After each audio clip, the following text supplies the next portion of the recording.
Hi guys, I couldn't see if it was ticking. It's me, Val, Toxic Free. Welcome, nice to see you again. Thanks for joining me today, and hi to any new subscribers, and thank you so much from our old ones for supporting me. So today I want to talk about something like we don't know if people are toxic or not, and I think what we need to do is look within ourselves. We've spent most of our lives building up our tolerance or lack of tolerance for people. We've got morals, we've got principles, values, ethics, you name it. We have dislikes, we have likes. We are entitled, and I don't mean entitled, we're entitled. I mean, we're entitled to our opinions. And that's the difference. I've watched two videos recently, which is maybe want to do this video today. The first one was a lady, I can't even remember her name, but she's great. And I just watched one video of hers and it was really, really good. She was talking about how life's a big party, how life's a party, and how if you invite people to your party, and if one of them shits on your carpet, you kick them out. You open the door and you let them go, because not only is it ruining your party, it'll probably ruin everybody else's. And this is what toxic people do. They come into your life, they ruin your life, they ruin your friendships, they ruin your family. They piss on your party, basically. And that's the thing. It's your party and you're entitled to basically say in or out. It's up to you. We all have to have mutual respect for each other, and that's the other video that I thought of. The other video was saying that this person, if they go around calling you names, that you should be strong enough to just take it and accept it and say, well, that's who they are. No. The thing between normal people who have empathy and people who maybe don't have empathy is that we can feel what the other person might feel. I choose to go around and be as nice as I possibly can. The world's crap. We all know that. The world is a shit place a lot of the time. There's a lot of bad things happening in this world. We don't need to add to it. We can't control the bad things that happen in this world, so why should we add to our shitty world, and why should we shit on our own carpet, basically? So I think that I go around and I'm mutual respect for people, and I'm not going to go around calling people names and saying, well, that's just who I am, because I'm actually creating a negative vibe around me. I'm making people react bad to me. I don't need that in my life, and that's the difference. Some people just want to go around. We're people pleasers. We please people because we don't want to get shouted at. We don't want to have abuse given back to us. We'll only really we are strong. I mean, obviously empathic people aren't weak. We do have our bollocks. So, in other words, don't mess with our bollocks. But that's the thing in life, is that we go around trying to please people. Please the people who will basically appreciate it. Those people that don't will show you. And we need to know who's toxic or true. We need to know who's empathic and who isn't. And nowadays, so many narcissists and toxic people pretend to be nice to gain, because they only give to receive. We give because we want people to feel good. They give because they want something back. Now we need to listen to actually what they're saying. We need to actually listen to and watch what they're doing, because their replies and their actions towards you will give you the answer if they're toxic or they're true. Our boundary, I'm going to call it a bullshit boundary, I don't know, a shit filter. We need to rely on that more. If we're going around and we have people in our lives that are making us anxious, or they're kicking off that feeling in you that you get, and I don't know if you get it, you probably do, we all do, where you get that hot kick in your stomach. Someone says something or does something and you get that hot kick, and it's a horrible feeling, and you walk away from that person feeling worse. You may ask them a question or you want some support from them, and they don't actually support you. What they say to you actually makes you feel worse. I want you to start looking out for that in people that you know and that you talk to, because that's only going to give away who they are. If I went around, for instance, pretending to be Scottish, stick with this one, I'm going to slip up after a while, and every now and then I'm going to say, hey up. I'm going to talk like a northern person. I'm actually from Africa, but I've lived in the north of England since I was about 12, on and off. So I've obviously picked up this accent. Now, I'm not going to pretend I don't have this accent, because if I try, it's going to come out occasionally. And that's what I mean. If something's built in you and you've actually evolved into a person, whether it be your accent, your likes, dislikes, or your boundaries, that's what they are, and you need to listen to them. So if somebody does something to you and they're pretending to be your friend, but that rot suddenly slips out because they're insidious, they're poisonous inside, it will slip out. What's inside their body, what their brains are thinking, or what their heart's feeling, which is probably nothing because they don't tend to have much of a one, will slip out of their mouths occasionally. And we need to see what they say comes from an area within them. So the advice they give you, the conversation that you have, where they are with you will come out, because they cannot keep that rot from coming out of their mouths forever. We know narcissists mirror. We know they love bomb. We know all the red flags. They tell you they love you too soon. They're the major, they're the red flags. I'm going to talk about like orange flags, like just little flags, tiny little ones that you hardly see, but you've got to really look out for. And they're the ones that give you that hot kick in the stomach, that one that makes you feel sick, the one that leaves you with blame, leaves you with shame, leaves you with thinking, hang on a minute, my friends are meant to be there for me. Why doesn't she say what I thought she would say? Why is she so rude to me? Narcissists are ego-led. We know that. They're led by drama, they're led by conflict, they're self-centered. It's just what they are, and it will come out. So we just need to stop and listen to what they say to us, because it will slip out in their conversation. When we reply to somebody, we're replying with our empathy, we're replying with the fact that we want to help, that we're not out to hurt anybody. When they reply to you, they will reply with something that's actually going to hurt you, that's actually going to give you more blame, and it's going to leave you with that shit filter kicking in. The alarm bells are going to ring, ring, ring, ring, ring, and as soon as you hear that alarm bell, because you don't feel right, because of what their reply has been, that's a toxic person, or that's somebody that hasn't got your best interest in their heart. You need to surround yourselves with people who want to make you feel better for you. They don't want to put you down to make them feel better, because it's not about it. That's how we live. We have mutual respect for each other, and we want, if everybody in the world was just if I gave you love, you gave me love, they gave him love, if we went round just giving each other a little bit more kindness, this world would be a hell of a lot of a better place. But there's toxic people in this world. They want to take, and it makes me sick, basically. So I just want to sort of go into a few examples of what things that they do. If you're saying about your boyfriend that he's hurting you, or you feel upset that he's not spoke to you for a while, or he's not texting you back, an empathic person will say, don't worry, sweetie, it's not your fault, it's him. He's an asshole. You're worth so much more. You're worth more than that. I don't want to see you hurt anymore. I'm always here for you. Now that's an empathic answer. That doesn't leave you with that hot kick. That doesn't leave you with that stomach thinking, hang on a minute. Now a narcissist will turn around, or a toxic friend, or somebody who hasn't got your best interests at heart will turn around and say, well, I'm sorry mate, but you shouldn't have slept with him so soon. I did tell you not to. I just think maybe just ignore him. You really have, I'm getting a bit sick of this, hon. You keep talking about him, and I've tried to give you advice, but you're not listening to me. They'll make you feel bad. They'll leave you with blame. They'll leave you with shame, saying, and then you walk away thinking, oh, I know I shouldn't have slept with him so soon. I feel worse now. You shouldn't feel worse after a friend gives you advice. You should feel better. That's what it is. It's where it comes from. It's a place. It's a place that information and that support comes from. It shouldn't come from a place where they want to compete with you. They want to put you down. It should come up from a good place of where they just have the best for you and they want the best for you. A friend should take the burden off your shoulder. A friend should leave you feeling lighter and feeling happier.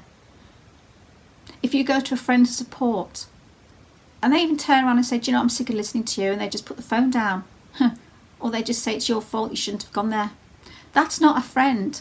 Now this is what I'm saying about this anxiety that you get after a conversation. If that's what you're getting from your friends, that's a little orange waving flag to say, look, that's coming from a bad place from inside you.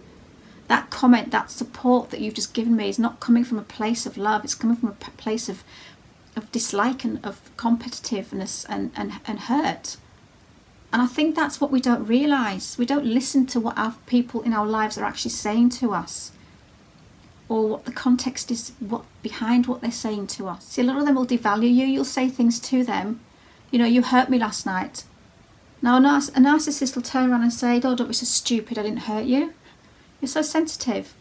That's just basically making you feel worse. That's giving you blame. That's taking your reality away from you and giving you theirs. so that they don't have to say sorry, because if they can change your reality, they don't have to say sorry. They don't have to accept it's their fault. They don't need to take responsibility for making you hurt. If they'll turn around to you and go, don't be so sensitive, don't be so stupid, you didn't feel sorry, you didn't feel hurt. I didn't hurt you. That's not right. That's not what someone should say. So that should be when your bullshit boundary kicks in, or your shit filter kicks in. They're shit. And your filter needs to think, wow, your alarm bells are ringing. That's not a nice answer. So we need to look out for these kind of replies from people that we're supposed to care for, and they care for us, because that's not a caring reply. If you have a conversation with a friend and you end up defending yourself and trying to explain why you did something, or you're trying to untwist or unravel their sense of reality, if you're always untangling the conversation, if you're always having to sort of like, because what they will tend to do is they will say some truths in a sentence. They'll take a long story, but they'll put the story and they'll put the words in different places to make the context different. But because they're actually using facts, but they're using them wrong, and that's what you need to also look out for. If you're also always untangling the conversation, a bit of a word salad sort of situation, that should get your gut feeling, your you know, that hot kick. And if that happens again, that is somebody that's ringing your alarm bells. Your alarm bells are ringing. Your natural gut feeling, your natural boundary that is built within you for your dislikes and your it's a warning sign that this person's not healthy and this person's not good for you. See, another thing you need to look out for is also friends. We all, empathic people, can take the mick out of themselves. I've never seen a toxic person be able to take the mick out of themselves. If they try and crack jokes or be funny, it's either in someone else's expense, or it doesn't come out naturally. It's like me talking Scottish. It doesn't come out naturally. It seems fake and it's awkward. So a natural person and a normal person can take the mick out of themselves, because that's actually, that to me is, I'm bringing up my faults. I'm showing myself that I'm normal, that I make mistakes. I'm laughing about them. A narcissist or a toxic person will never laugh about their own mistakes, because they don't want to bring them up. They don't want to bring attention to what they've done. They don't want to bring attention to their faults, so they won't laugh about them. Another thing, notice if anybody is in your circle that never ever seems to have a sense of humour, and if they actually, rather than they make fun of others, so the way they make people laugh is to make fun of others, the way we make people laugh is to make fun of ourselves. Look out for that. I've written here, to blame is toxic. If they say, no, you didn't feel that, you're far too sensitive, don't be silly, I didn't upset you, that's gaslighting. Denying you of your feelings, denying you of your shit filter, denying you that you've got a reason to complain about what they've said, denying you of your natural boundary that tells you, watch this person. They don't want you to watch them. They deflect. That's why they do that, because they don't want you to watch them. It's gaslighting. Another thing I've noticed, now this is something to look out for. Now this doesn't mean that they're toxic or a narcissist, but this probably means that they're an empath, or they've got some empathy, because they care about what you think. And I think that's what empathy is. It's caring about what the other person thinks. Emojis. Now, I know it's silly, right?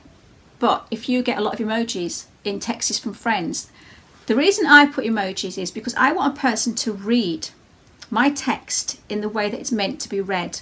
Because you know what it's like, texts can be read funny, and also toxic people will twist the context. So if you're saying something funny, we put a laughing face.